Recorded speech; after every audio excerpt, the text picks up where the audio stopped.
imo mbioni kutokomeza maradhi ya usubi maarufu river blindness ifikapo mwaka 2026. Katika kaunti ya Vihiga, wahudumu wa afya wamepewa mafunzo kuhusu namna ya kutambua na kukabili ugonjwa huo ambao husababishwa na kuumwa na nzi wadogo weusi wanaopatikana karibu na mito. Akizungumza baada ya shughuli ya kutoa mafunzo kwa wahudumu wa afya kwenye kaunti ndogo ya Sabati, afisa mkuu katika idara ya upelelezi wa maradhi kwenye kaunti ya Vihiga, Fanuel Kainga, ameeleza kuwa hatua ya kuelimisha umma ni muhimu kwenye juhudi za kuhakikisha kuwa ugonjwa huo unatokomezwa. Dalili za usubi ni kama vile kuwa na ngozi chui au ngozi yenye madoadoa, ngozi kuwasha sana, uwepo wa vinundu kichwani na upofu usioweza kurekebishwa.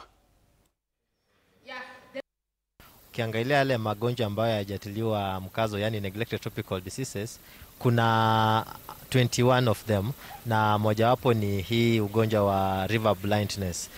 Kenya iko katika hali ya kudeclare huu ugonjwa kwamba uko eliminated, na mojawapo ya zile hatua ambazo zinachukuliwa kabla ya ugonjwa ukuwe declared kuwa eliminated ni kuhamasisha jamii na kujaribu kupata cases zozote ambazo zinaweza kuwa ziko katika community.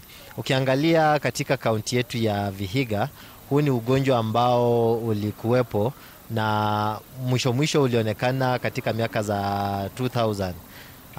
Hapo ndio tulikuwa tunapata ugonjwa sana hususan zile maeneo kama ya Kaimosi, in Hamisi sub-county. Kwa hivyo tunaendelea kuhimiza watu wetu wawe waangalifu na tuwe macho kuweza kupata huu ugonjwa ambao ni onchocerciasis. Na wakati tunaipata, tumeweza kuongea kuhusu dalili ambazo unaweza kuziona.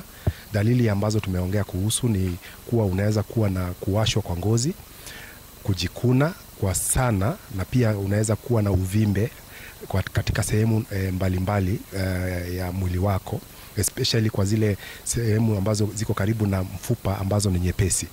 So tunaeleza watu waangalie hizo dalili, na pia dalili za macho kwa sababu inaweza kupatia upofu wa macho.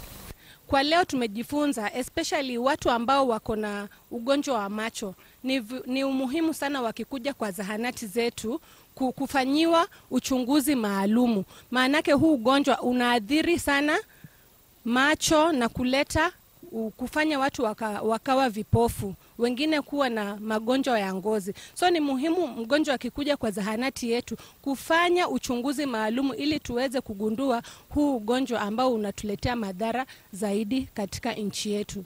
Tumeweza kuwaeleza jinsi haya magonjwa yanavyoletwa na jinsi ambavyo wanaweza kujikinga nayo, tiba ambayo wanaweza kupea wale wagonjwa, na umuhimu wa kufanya uchunguzi zaidi kwa sababu huu ugonjwa dalili zake zingine zinafanana kama dalili za magonjwa mengine mengi.